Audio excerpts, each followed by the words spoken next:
So this head unit does what I consider the 95% use case extremely well. It's just a little bit larger, but it makes a big difference compared to the old one. Um, the resolution just looks a lot sharper, and most of all, it's a lot more responsive. It's a more powerful unit. I like that it's got the volume knob. It's got wireless CarPlay built in, or Android Auto, and it connects pretty fast. I've been using it probably for about a month, and the thing is just super stable. It doesn't ever crash. The CarPlay never disconnects randomly. You don't have to reboot the unit. It is like 99% plug and play. There's one wire that needs to be depinned from their existing harness, and you have to use a butt connector to connect to another wire to get the backup camera to work. And all of it's really easy. I'll have to find some links to all the information. I had to go to a few different places to kind of figure everything out. There's some wires in the back of it that come connected together, and they just have to be unplugged and plugged into different wires in the back in order to support the configuration that we need for this vehicle. That also is not clear in the instructions. You have to go online and kind of find that, and then their FAQ. There's a handful of plugs in the existing car that don't get hooked up. I'm not quite sure what they're for.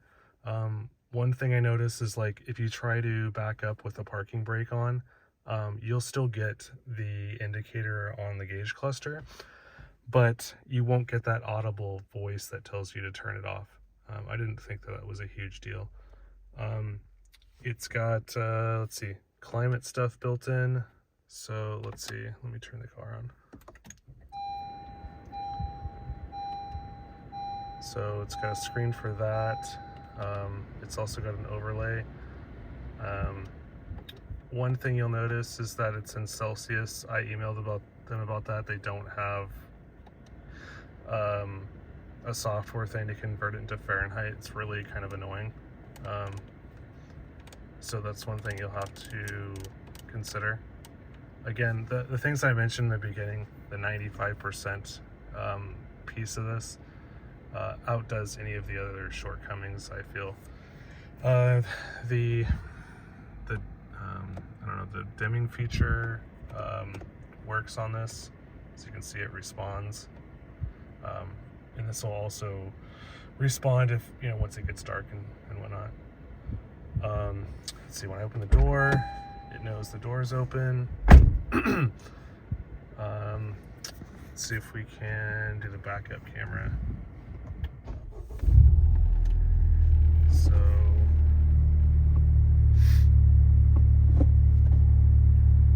the backup camera.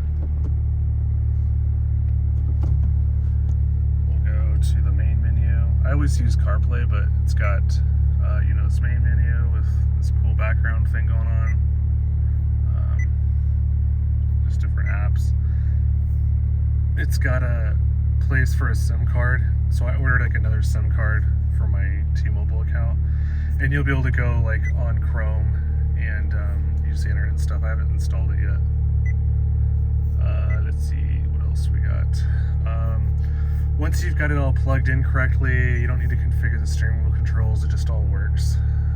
So let's see if we can go to CarPlay. Let's see if this will work. Yeah, so steering wheel controls are working.